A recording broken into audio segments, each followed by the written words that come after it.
इंदौर के होलकर स्टेडियम में खेले गए भारत और ऑस्ट्रेलिया के बीच तीसरे टेस्ट मैच की पिच को लेकर बवाल खड़ा हो गया है। आईसीसी ने इंदौर पिच को खराब रेटिंग दी है। ये rating ICC pitch and outfield monitoring process के तहत दी गई है। इसके साथ ही मैच रेफरी की रिपोर्ट के बाद इंदौर के होलकर क्रिकेट स्टेडियम को 3 डिमेरिट पॉइंट दिए गए हैं।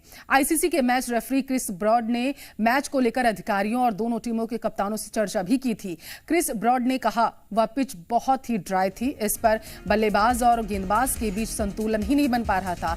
अब कार्रवाई के खिलाफ बीसीसीआई की अपील के लिए 14 दिनों का समय है। आपको बताते चले कि इंदौर में खेला गया तीसरा टेस्ट मैच केवल 2.5 दिन में ही खत्म हो गया और ऑस्ट्रेलिया ने भारत को 9 विकेट से हरा दिया।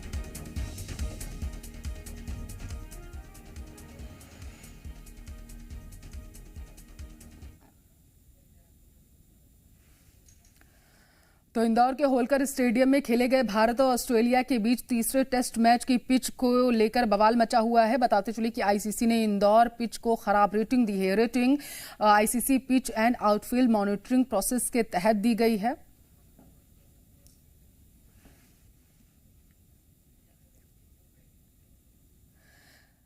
खेल संवाददाता कपिल वशिष्ठ टेलीफोन लाइन पर जुड़ चुके हैं। कपिल, आप किस तरीके से देख रहे हैं? आईसीसी ने बेहद खराब रेटिंग दी है इंदौर होलकर स्टेडियम को।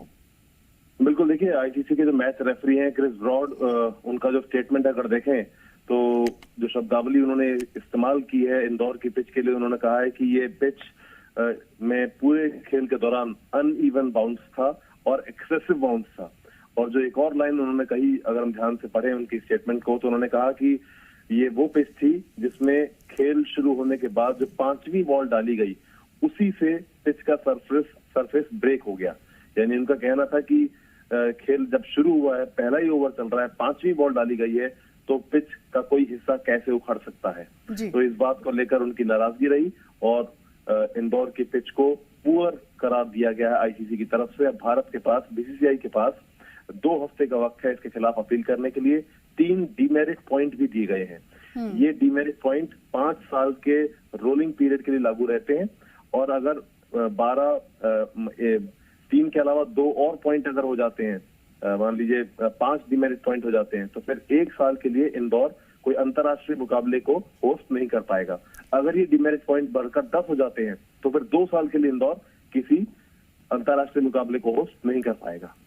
आपसे एक और जानकारी चाहती हूँ कि बीसीसीआई के पास ये जो अपील करने का 2 हफ्ते का समय है, इस दौरान बीसीसीआई किस तरीके की तैयारियां करेगा? देखिए, बीसीसीआई ये बता सकता है दरअसल कि इंदौर की जो पिच थी वो, क्योंकि तीसरा जो टेस्ट मैच था वो धर्मशाला में होना था, लेकिन वहां का सरफेस जो है पूरी तरह तैयार नहीं था आउटफील्ड, इसलिए इंदौर को कहा गया था। 13 फरवरी को बीसीसीआई ने बताया था कि अब मुकाबला धर्मशाला में नहीं, इंदौर में खेला जाएगा। 1 मार्च से मुकाबला शुरू होना था। यानी इफेक्टिवली अगर हम देखें तो इंदौर के पास पिच को तैयार करने के लिए अंतर्राष्ट्रीय मुकाबले के लिए बहुत ज्यादा दिन नहीं थे और इन्हीं 14-15 दिन का वक्त था। हालांकि ये कोई एक्सक्यूज नहीं है।